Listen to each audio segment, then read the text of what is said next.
Oke,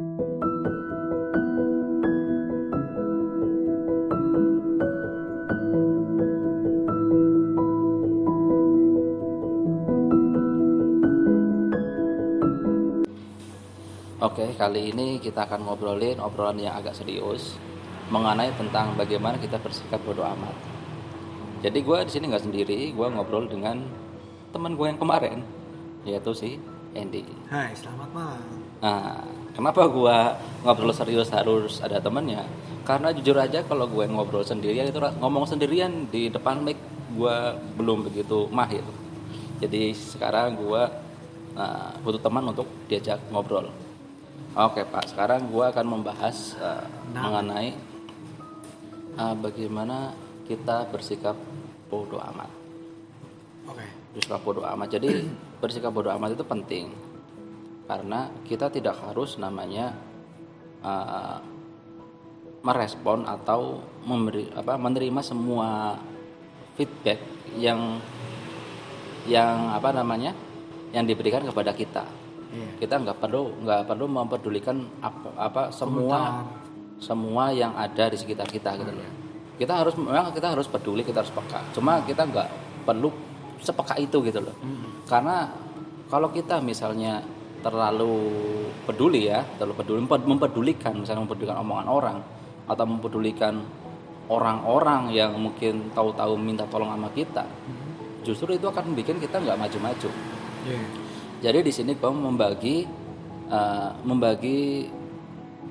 bagaimana kita untuk bodo amat ya. Bodo amat itu menjadi dua. Yang pertama adalah bodo amat dalam mendengarkan omongan orang. Yang kedua adalah bodo amat dalam hal memperlakukan orang. Yang pertama adalah bodo amat dalam mendengarkan omongan orang. Mungkin lu pernah mendengar kisah tentang seorang bapak dan anak yang memiliki seekor keledai. Di mana ketika si bapak itu jalan lalu si anak naik keledai, ada orang komentar, dasar anak durhaka, masa ada bapaknya jalan, dasar anak durhaka, nggak peduli kepada orang tuanya. Nah akhirnya si bapak yang naik keledai, si anak yang jalan. Berarti ada yang komentar, dasar orang tua nggak tahu diri, nggak punya belas kasihan sama anak kok disuruh jalan, dia enak-enakan naik kendaraan.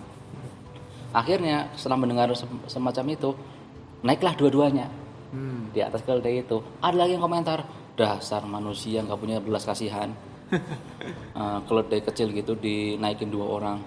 Mendengar seperti itu lagi, keduanya turun, nggak naik keledainya. Ada lagi yang komentar, dasar orang bodoh, punya keledai nggak dipakai.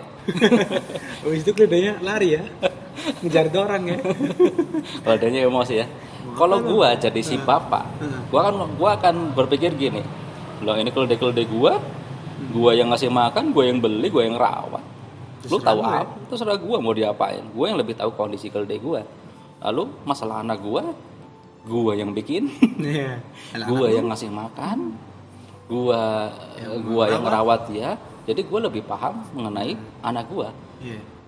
Jadi harusnya ya bodo amat ya loh. Karena kita mau melakukan apapun pasti akan selalu mendapatkan respon yang pasti ada aja yang merespon entah itu positif ataupun negatif. Karena ketidaktahuan mereka ya Pak.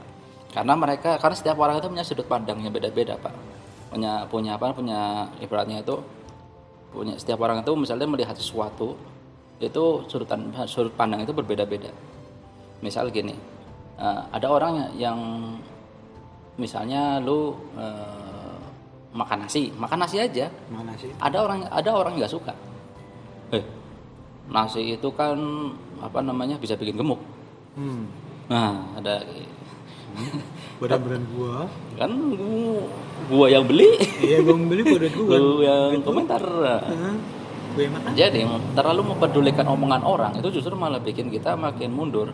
Kita ini di zaman media sosial semacam ini, apapun yang kita lakukan pasti akan menarik yang namanya komentar dari orang lain. Kalau misalnya kita menerima semua komentar ya, menerima semua komentar yang masuk, memang menerima komentar feedback menerima komentar untuk mengkritik diri kita itu memang baik.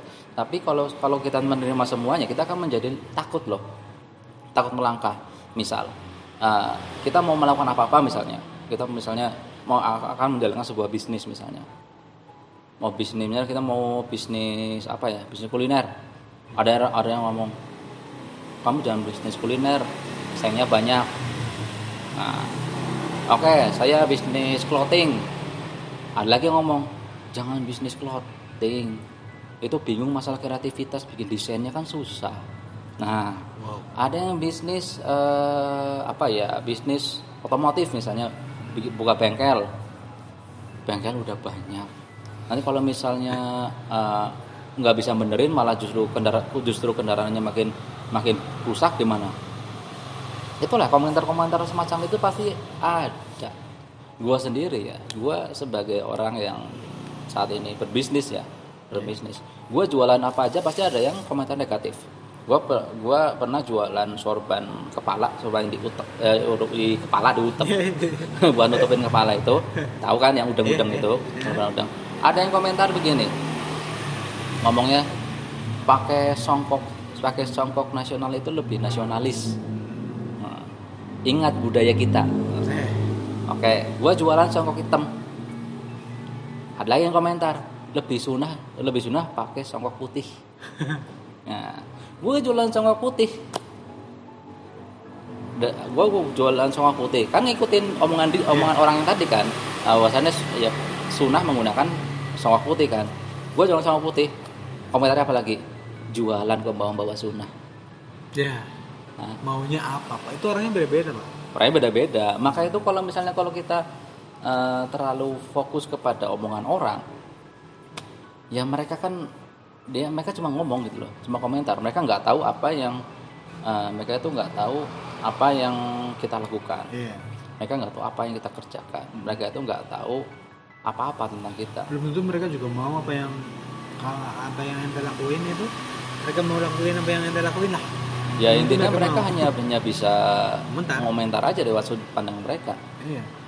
Jadi intinya sih kita harus memilah. Bahkan lebih baik kita itu fokus pada jalan. Misalnya lu fokus pada satu jalan, misalnya gua mau bisnis misalnya. Lu udah ikuti jalan itu terus. Nggak perlu dengerin kanan kiri loh. Mau komentar apa? Misalnya dagangan lu laris, pasti ada yang komentar macam-macam. Entah pakai penglaris lah, entah pakai kayak diludahin pocong lah, apa segala macam, pasti ada komentar semacam itu. Gue punya temen yang dia itu bisnisnya itu bisnis jualan tas, jualan sabuk, jualan ya aksesoris lah ya, aksesoris sekolah lah gitu, sepatu segala macam itu. Dia sekarang udah punya 2 toko besar. Dia sekarang rumahnya juga sudah ada 3 Pak, gede-gede Pak. Tetangganya bilang apa coba? Itu nyupang.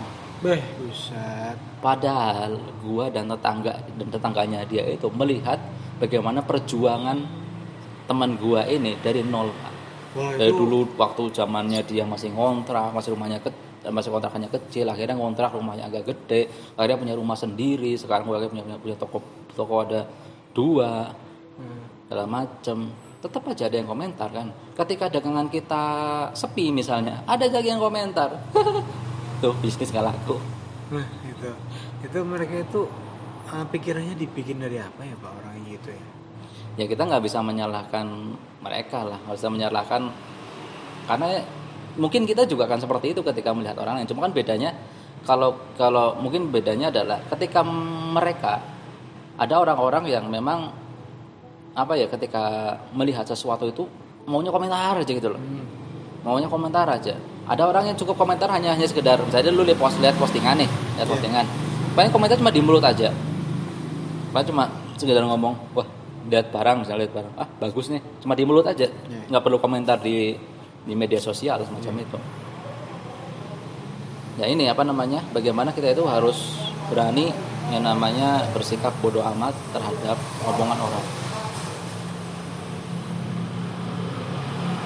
Karena kalau kita terlalu fokus kepada kalau kita terlalu mempedulikan omongan dan komentar orang, itu malah bikin kita jadi takut. Ngapa-ngapanya takut. Orang takut melangkah itu karena takut salah gitu loh. Takut salah dan takut disalahin. Iya. Misalnya ya itu mau melangkah ada kanan komentar ini, kiri komentar ini, depan komentar ini. Bikin kita jadi nggak bisa melangkah sama sekali. Jadi apa namanya? Kita itu kayak semacam kita melakukan sesuatu karena omongan orang. Karena takut diomong orang gitu loh. Nah, itu. Padahal kita nggak perlu ya semacam itu. Kita harusnya bodoh amat kita mau kita mau diomong apa ya bodoh amat. Ini hidup kita gitu loh. Mereka nggak punya saham sedikit pun dong di dalam hidup kita loh. Mereka nggak punya. Misalnya kita jualan nih, apa mereka yang modalin? Bukan. Misalnya kalau kita ya jualan lagi, apakah mereka ikut mikirin bagaimana marketingnya, bagaimana promosinya, bagaimana kita manajemen uangnya? Mereka nggak tahu. Mereka hanya orang di luar yang hanya sekedar komentar aja gitu loh. Melihat dari luar Dan nggak tahu apa-apa yang di dalamnya seperti apa. Maka itu di sini kita harus berpikir bahwasanya kita nggak perlu yang namanya mendengarkan terlalu serius omongan orang. Ya bodo amat lah. Terserah lu mau ngomong apa deh. Mau ngomong jelek, mau ngomong bagus, terserah. Iya benar. Yang penting gua menjalankan hidup gua sendiri. Dan nggak merugikan mereka gitu. Dan nggak merugikan mereka. Toh juga mereka cuma bisa ngomong doang kan. Iya. Dengan omongan itu pun juga nggak pengaruh apa Nggak buat kita. pengaruh sama dagangan kita, sama bisnis kita gitu kan. Nggak ada pengaruhnya sama sekali. Lalu yang kedua adalah bagaimana kita masa bodoh terhadap memperlakukan orang lain. Mungkin kita sering mendengarkan, mungkin kita semua ya pernah mendengarkan tentang ada orang ngomong gini, dia itu ngutang tapi kok nggak bayar ya, ditagih malah lebih ganas. Atau mungkin ada orang ngomong dia datangnya cuma lagi butuh doang, ketika gua lagi butuh dia menghilang. Saya mendengar seperti itu. Ya. Yang salah siapa? Ngalamin juga. Yang salah siapa? Ya kita sendiri sih yang memberi. Ya itu yang salah kita sendiri. Kenapa lu nolongin dia? Ya karena kasihan. Nah, inilah kita nggak perlu yang namanya mempedulikan orang yang belum tentu melakukan hal yang sama kepada kita gitu loh. Misalnya ada orang minta tolong kepada kita sampai nangis-nangis segala macam. Ya kita boleh membantu, tapi gini, kita pun punya hak untuk menolak. Ibaratnya kita itu memiliki hak penuh untuk membantu dia atau tidak.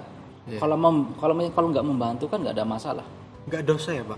Nggak dosa, nggak ada masalah. Kalau membantu ya bagus. Cuma kalau misalnya efeknya berujung kayak tadi merugikan diri sendiri.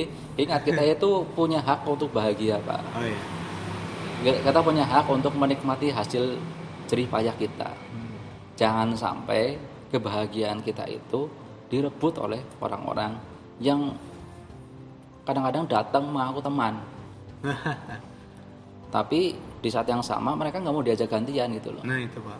Ingat kita ketika tidak memutuskan untuk tidak menolong orang, itu bukan berarti kita egois. Ingat, egois itu adalah orang yang nggak mau gantian. Nah itu berarti mereka yang egois itu. Ya egois itu mereka. Iya. Jadi orang, kalau misalnya kita memutuskan untuk nggak membantu orang lain, kita memutuskan untuk nggak meminjamkan uang kita kepada orang lain, itu kita nggak egois. Jadi orang kadang-kadang salah paham, ya egois, nggak mau nolongin gua. Ya hak dia nggak mau nolongin elu. Iya, benar. Karena terkadang pertimbangannya banyak. Iya benar. Kadang-kadang kayak misalnya gua sendiri sekarang itu termasuk orang yang susah untuk dipinjemin duit. Iya. Jadi anda semua yang mendengarkan suara saya, kenapa saya susah untuk dipinjam duit? Karena saya tidak mau yang namanya dari Anda meminjam uang kepada saya malah berujung kita udah nggak asik lagi buat ngobrol. Iya benar. Takutnya pertemanan kita agak ada kayak ada celah gitu loh. Jurang gitu. Ada jurang lah. Gua nggak mau yang semacam itu. Jadi gua lebih memilih untuk ya mengurangi, bukan nggak pernah minjemin ya, tapi mengurangi total orang yang gue bantu gitu loh. Ya pilih-pilih lah Pak, nggak semuanya ya pilih-pilih gitu loh. Dan ya itu kita itu berhak untuk membahagiakan diri kita sendiri loh. Iya, betul. Ya siapa lagi kalau bukan diri kita sendiri yang bahagiain. Lah, ini gaji-gaji gue, Iya. ini penghasilan saya. Kenapa saya Ente yang harus habisin gitu. kenapa saya harus pusing dengan urusan Anda Iya, gitu loh. betul. Bang. Jadi kita harus ya bebas, kita punya hak untuk menggunakan uang kita sendiri, mau kita pakai untuk membantu orang, mau enggak kan itu hak kita. Betul, Pak. Itu bukan egois loh, Bukan bukan egois dan egois. nggak bikin dosa ya. Bukan masalah. Ini kita konteksnya nggak ngomongin dosa, nggak ngomongin agama, di luar ngomongin agama. Tapi kita kembali lagi pada konsepnya adalah kita punya hak untuk bahagia, Pak. Kita punya hak untuk membahagiakan diri kita sendiri. Dan kita punya hak untuk menolak permohonan orang lain dengan berbagai perhitungan loh ya. Jadi kadang-kadang kita itu nggak tegaan. Bener, Pak. Nggak tegaan. Kadang-kadang gini loh. Jadi gua sampai sekarang itu agak males kalau misalnya ada orang ya ngaku-ngaku teman datang ke gua minjem duit, nangis-nangis, minta dia dengan berbagai alasan. Alasannya itu sangat dramatis biasanya. Alasannya sangat dramatis, biasanya sangat ya mendramatisir lah ya. Ini bikin kita sedih juga. Gue juga jadi ya mau gak mau bikin kita jadi pengen ngasih karena opsinya kalau nggak ngasih dia mati gitu loh. Aduh, serem. Kalau kita nggak ngasih uang dia masuk penjara gitu loh. Nah itu, Pak. Kalau sekarang kalau ada yang kayak gitu ya udah lu masuk penjara aja, itu resiko lu. Nah, iya kan salah dia sendiri. Kayak pernah kejadian itu ada yang ini baru-baru kemarin sih. Ada orang yang mau minjem duit ke gua buat ini apa namanya? Buat bayar cicilan motor. Nah, buat bayar cicilan motor. Kan kalau cicilan motor nggak dibayar kan nanti ditarik ya, Pak. Ya sampai 3 kalian lah. Nah, ditarik. Tarik. Dia mau minjem duit ke gua. Ya gua nggak kasih. Ketika dia nangis-nangis, nanti gua berangkatnya pakai apa? Ya salah lu sendiri, itu keputusan lu sendiri. Kenapa lu nggak bisa gitu kan? Lah, kenapa ketika kan ibarat gini, ketika dia memutuskan untuk mengkredit motor, dia harus melakukan perencanaan bagaimana dia membayar begitu loh. Sampai lunas. Kalau misalnya dia nggak bisa membayar, berarti kesalahannya ada pada dia. Iya, betul. Kalau gua bantu, sekarang gua pinjemin, nanti akan jadi posisinya jadi gali lubang tutup lubang, malah gua akan mengajarkan sesuatu yang buruk kepada dia. Betul sekali, Pak. Nah, maka itu gua nggak bantu dia, maka itu gua ngomong sama dia, itu resiko lu. Lu waktu lu mau kredit motor, lu udah memperhitungkan belum gaji lu berapa? Lalu udah memperhitungkan belum pengeluaran lu berapa? Kalau misalnya lu udah memperhitungkan semuanya, kenapa sekarang nggak bisa bayar? Gitu loh. Itu kan berarti kesalahan pada manajemen lo. Ayo beralasan kan kalau sebenarnya ada pengeluaran tidak terduga, kemarin ininya sakit segala macam ya itu bukan urusan saya, itu urusan Anda dalam manajemen uang. Karena kan seperti gue bilangin itu di podcast kemarin itu, bagaimana cara orang untuk memanajemen uang gitu loh. Misalnya uang itu dibagi beberapa bagian, ada uang yang buat amal, ada yang buat pribadi, ada yang buat investasi. Nah, yang pribadi ini kan kita bisa menyisihkan anggaran-anggaran yang tidak terduga. Misal, nengok orang sakit, kondangan, terus mungkin apalah, misalnya ban bocor apa mungkin apa gitu loh. Itu harus dipersiapkan dulu di penghasilan itu. Kalau misalnya dia nggak bisa membayar karena dengan alasan kemarin ada yang sakit segala macam, ya itu salah Anda. Kenapa Anda tidak pernah berpikir dari awal gitu loh? Sebelum mengkredit kan harusnya dia harus tahu konsekuensinya gitu. Kalau misalnya dia ternyata ada salah perhitungan segala macam, ya itu resiko Anda. Anda salah perhitungan, maka itu motor itu diambil, ya itu udah menjadi resiko, mau diapain lagi? Dari situ Anda harus belajar manajemen uang. Biasanya kalau misalnya kejadian orang utang itu biasanya gue nemuin pada orang-orang yang boros, Pak, biasanya. Orang-orang yang hidupannya hedon gitu loh. Hedon, suka beli sana sini. Makan yang mahal-mahal. Gitu ya. Jalan-jalan. Nah. Nanti tahu-tahu di pertengahan bulan minjem duit. Nah, itu yang gue sebel. Ada yang temennya gitu. Inilah nggak semua orang harus kita bantu. Kalau misalnya kita menemukan orang model semacam itu, ya nggak usah dibantu lah, ngapain? Kita membantu kita malah bikin dia bikin dia makin bangga dengan kehedonisannya itu. Dan kita makin rugi. Pertama kali rugi, uang kita habis. Iya, padahal kita capek-capek Kita capek-capek cari uang, banting tulang, meres keringat segala macam. Uang kita dipakai orang. Ketika ditagih susah. Nah itu Pak. Nah, Sakit, Pak. ketika kita terjadi hal semacam itu, ketika kita sudah meminjamkan uang dan kita menyesal, itu salah kita. Nah, kita Salah sendiri Anda meminjemin gitu loh. Nah, ya. Nah, dalam konsep bisnis sendiri harus seperti itu malah justru. Kita nggak bisa sembarangan namanya mengeluarkan uang dari uang perusahaan, uang bisnis untuk hal-hal bahkan untuk urusan pribadi loh. Ya. Untuk bantu orang segala macam itu ada part-partnya sendiri. Jadi kalau misalnya uang misalnya uang bisnis misalnya ada yang modal, ada bagian modal, ada yang buat apa namanya? Ada modal diam, ada modal bergerak segala macam. Itu sudah ada manajemennya sendiri, Pak. Jadi nggak bisa yang namanya itu diambil tahu-tahu ada orang minjem kita ambillah modal kita. Itu rugi dah. Itu rugi. Makanya itu kalau dikatakan misalnya orang-orang Cina itu pelit, gue setuju dengan orang Cina itu gitu loh. Itu karena mereka disiplin sama manajemen mereka ya. Karena mereka disiplin, karena mereka apa namanya ya nggak sembarangan dalam urusan uang. Karena yang namanya urusan uang itu bisa namanya memutuskan persaudaraan. Betul sekali Pak. Urusan persaudaraan. Kalau misalnya ada masalah kepercayaan itu penting Pak. Masalah kepercayaan penting. Maka itu nggak semua orang harus kita bantu, nggak semua orang harus kita utangin. Yeah. Kita berhak untuk bahagia, kita berhak untuk memanjakan diri kita sendiri dengan hasil kita sendiri. Masa ya kita udah kerja tapi uang dipakai orang? Ya itu gua pernah Pak. Begitu Pak, dipinjemin sama orang. Sama sih ya nyesel sih sekarang udah nggak gitu sih Pak. Udah milih-milih.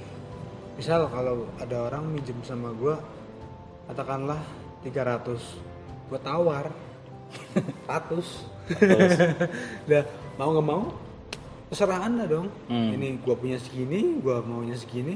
Kalau enggak ya udah mending gak usah. Cari yang lain sono.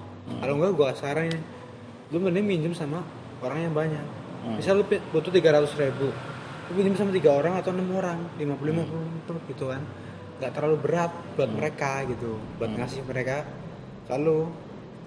Tapi kalau lu satu orang, lu pinjem dia satu orang 300.000, dia akan nolak.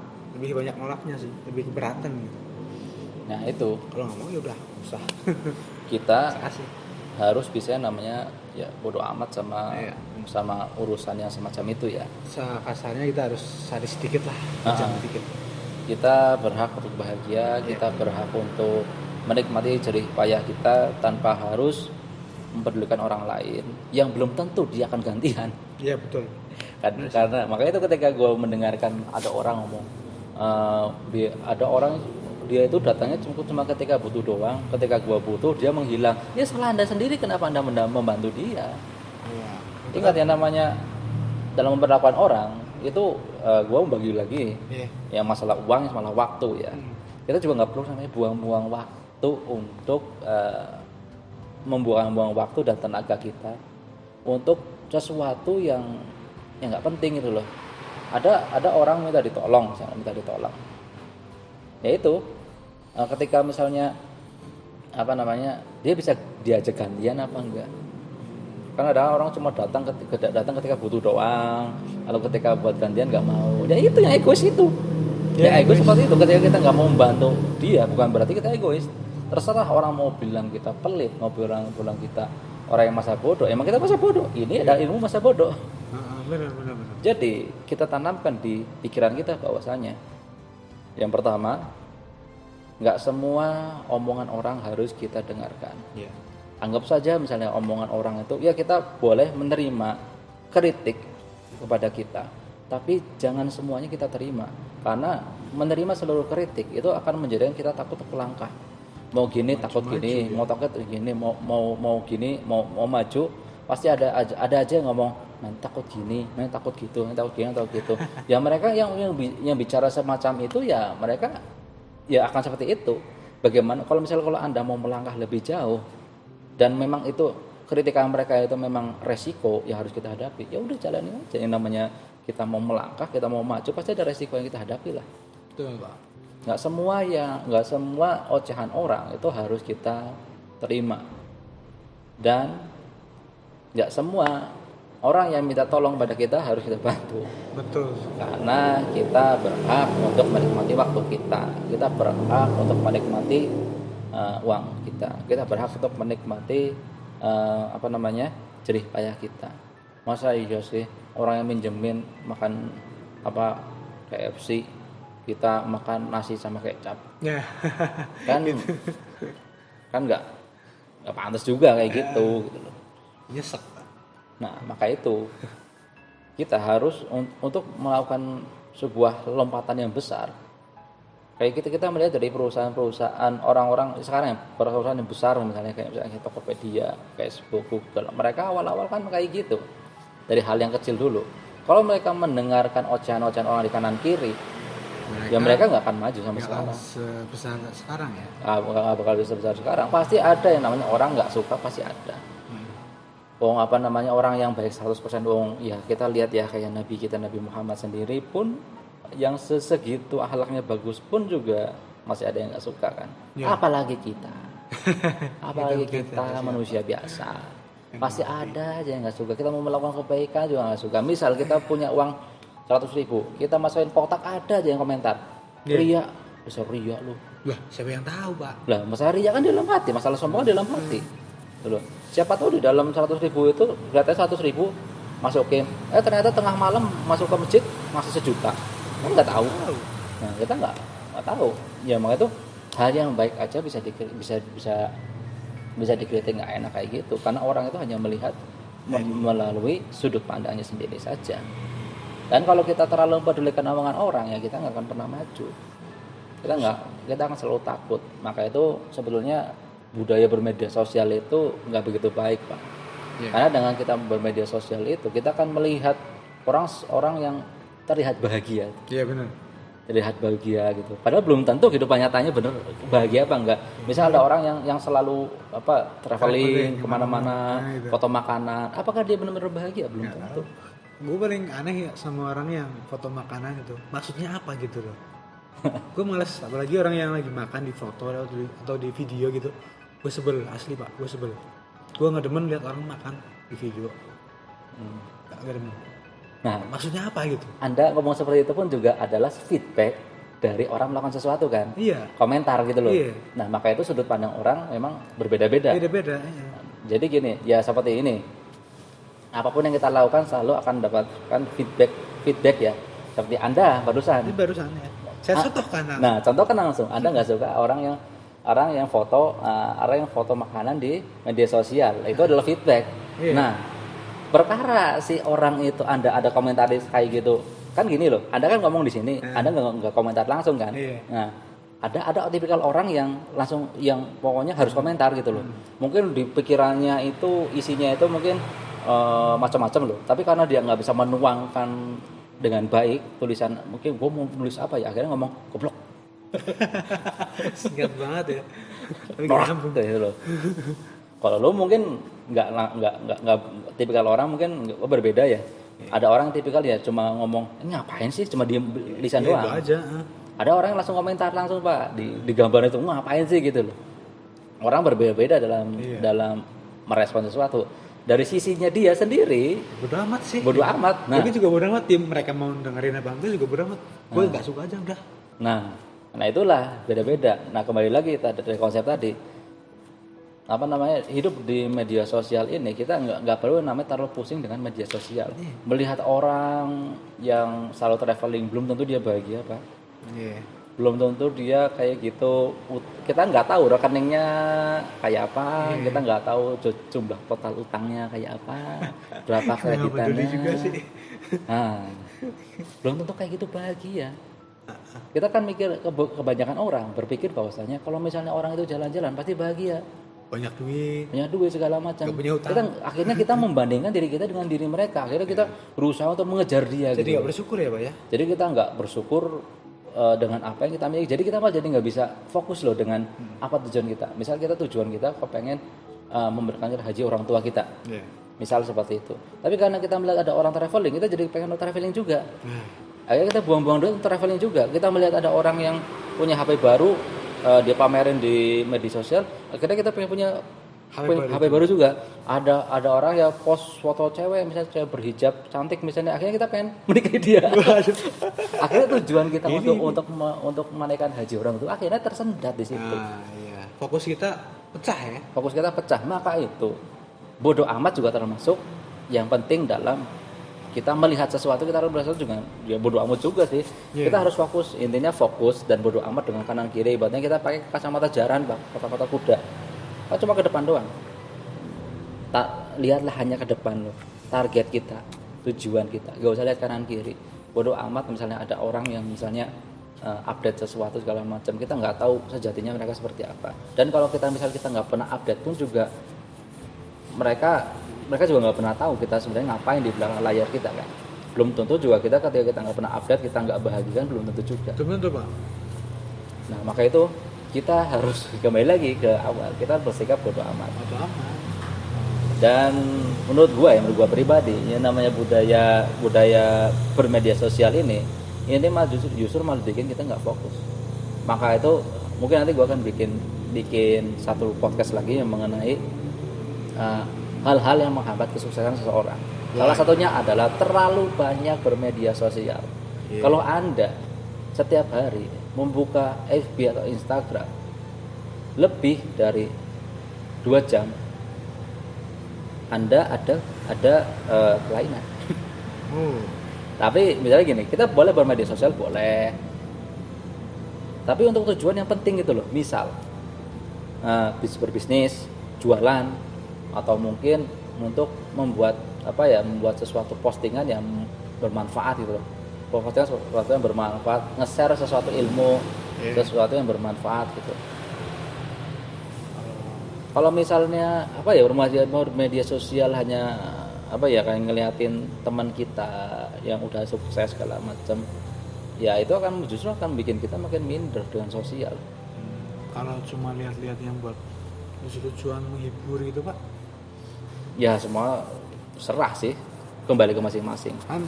Berarti gini loh, bermedia sosial itu kenapa saya emang nggak usah bermedia sosial terlalu lama, terlalu banyak, itu justru akan berdampak buruk pada kita. Itu pertama, membuang-buang waktu. Ya betul sih. Jadi waktu kita banyak terbuang. Kita bisa buka Facebook apa Instagram itu mungkin bisa berjam-jam. Sehari bisa ada 5 jam mungkin. Coba kalau 5 jam segala macam itu kita gunakan untuk hal yang bermanfaat, memikirkan bisnis kita, memikirkan masa depan kita, memikirkan rencana-rencana ke depan. Itu. Bahkan kadang juga kita juga terlalu mempedulikan media sosial orang lain. Yes. Kalau misalnya ada orang jalan-jalan, kita ingin seperti itu, kita ingin ikut-ikutan traveling kayak gitu, itu malah bikin kita nggak fokus pada tujuan kita, Pak. Jadi fokus aja pada tujuan kita dan bodoh amat kanan kiri kita mau ngomong apa, bodoh amat mereka mau jadi apa. Setiap orang kan setiap orang itu punya kehidupannya masing-masing. Yeah. Kita juga punya kehidupan kita masing-masing. Kita nggak ganggu mereka nggak ganggu kita. Terserah dia mau posting apa, dia mau komentar apa. Yang penting kita fokus pada tujuan kita. Kadang-kadang orang itu nggak bisa sampai kepada tujuannya karena dia toleh-toleh, Pak. Toleh-toleh. Akhirnya ya nabrak sana, nabrak sini, nggak nyampe-nyampe. Tujuannya berubah-ubah terus. Misal ada orang kayak berbisnis juga sama. Pernah gue punya teman, dia itu berbisnis itu nggak pernah istiqomah, Pak. Dia itu paling lama berbisnis itu 2 bulan. Paling lama itu? Lama 2 bulan. Pertama dia bikin angkringan, jalan seminggu tutup. Apa? Bosan. Rasanya bosan dan juga katanya banyak saingan. Nah itu memang. Lalu bikin lagi bisnisan lagi cuci helm. 1 bulan tutup. 1 bulan benar. Alasannya udah banyak yang bikin. Lah, bikin yang lain bisnya. Akhirnya dia bikin lagi clothing. Terus? Tutup lagi 2 bulan. Kenapa ya alasannya? Alasannya karena banyak persaingan segala macam. Dia mendengar, ya dia itu gini loh. Dia ngelihat temannya bikin usaha ini sukses, dia ikutan. Begitu dia ikutan, dia akhirnya masuk berpikir negatif bahwasanya banyak persaingan. Turun akhirnya. Nah itulah yang namanya kita tuh nggak perlu, kalau kita mau bisnis ya bisnis aja gitu loh. Bisnis apapun, bisnis yang benar, bisnis yang baik adalah bisnis yang diistiqomahi. Bisnis yang ditelateni, bukan bisnis yang ganti-ganti. 2 bulan ganti, 2 bulan ganti, 2 bulan ganti, 1 bulan ganti segala macam. Alasannya apa? Banyak persaingan. Bisnis apa yang nggak punya saingan gitu loh. Bisnis apa yang nggak ada saingannya? Benar. Semua pasti ada pesaingnya gitu loh. Ya, ada banyak orang. Nah, atau mungkin kan dengerin kata-kata orang mungkin apa namanya prospeknya kurang bagus. Kata siapa? Emang dia modalin kita? Emang dia sudah terjun di dunia itu? Apakah dia sudah melakukan riset terlebih dahulu? Dan kan yang namanya bisnis itu, bagaimana cara lakunya kan tergantung beberapa hal, Pak. Nggak mesti barang itu adalah barang yang umum. Ya kita lihat kalau misalnya barang-barang kayak misalnya clothingan itu, misalnya kita bilang masalah makanan, ayam geprek. Yeah. Ayam geprek banyak banget, Pak. Banyak di sini, Pak. Tapi laku. Semuanya laku semua loh. Kenapa? Promo, marketing, pelayanan, itu kan mengaruhi. Nah, kalau misalnya kita mengatakan ini udah banyak yang bisnis, ya kalau misalnya udah banyak ya bagaimana kita berbeda dari yang lain kan cuma itu doang. Bagaimana kita promosi, bagaimana kita marketingnya, bagaimana kita pelayanannya, itu doang kan intinya kan. Gitu. Ya intinya di podcast serius kali ini, obrolan serius kali ini kita ngomongin bagaimana kita bersikap bodo amat ya, walaupun akhirnya merembet-rembet kemana-mana. Yeah. Awalnya gue nyebutin cuma 2 poin, akhirnya merembet ke sini juga. Biasa Pak, tapi semoga ada manfaatnya. Gue ulangin lagi, kita nggak perlu yang namanya terlalu mendengarkan dunia luar.